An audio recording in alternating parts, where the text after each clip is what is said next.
कधीच आजपासून ओबीसीला दोष द्यायचा नाही. बघा, डोक्यात उजाड पाडून घ्या. आपण काय करतो, एक जरी नेता बोलला तरी आपण म्हणतो ओबीसीचे नेते घाण आहेत. ओबीसीचे नेते नाही, याच्यात ओबीसीचा काही संबंध नाही. समजा माळ्याचा सगळ्या दोष आहे का? काही सगळ्या माळ्याचा दोष आहे का? ते सगळ्या भाव चाळल्याला जाऊनच आहे.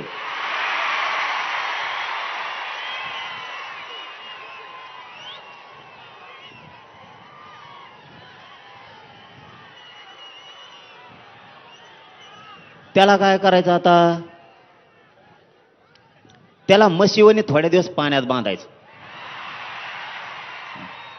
त्याला मी बांधितो, थांबा तुम्ही मला नीट होऊन द्या रे, मी नीट व्हायना रे. मग शरीर मला साथ द्यायला नाही तर यांचा दुमता काढायला मेले पक्का आहे. लावले का नाही 150 पावणे 200 कामाला? लावले का नाही रे? नुसते तज्ञाला घेऊन बसत येत. याला काय झालं, त्याला काय झालं, ते कसं काय बसलं, हे कसं काय बसलं. कुळातच कम घेतले, बिगर कुळाचे कम घेतले, सगळं गॅजेटच कम लावलं. आणि मग मराठीत आत गेले. आत नाही जातात का? बाहेर तरी कवर ठेवतो होय ना, बाहेर तो आता इथून पुढं ज्या जातीचा माणूस बोलन त्याला ओबीसीचा नेता नाही म्हणायचा.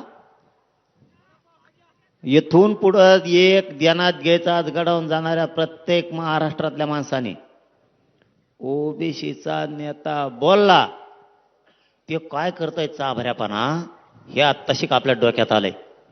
आमच्या ओबीसीवर अन्याय होतो, मग आपण सगळ्या ओबीसीला बोलवतो का नाही? ओबीसीवर अन्याय नाही. याचे लाभार्थी थोडी जात आणि ह्यो दोनच धरून मागा लागा जायचं. ओबीसी इथून पुढे बोलायचं नाही. समजा उदाहरणार्थ इथून पुढं, आता इथून पुढं लक्षात ठेवा, समजा आता थोड्या माळी आणि थोड्या माळ्याचा नेता छगन भुजबळ, बाकीच्या नेत्याने काही, बाकीच्या माळ्याने काही केलं का आपलं?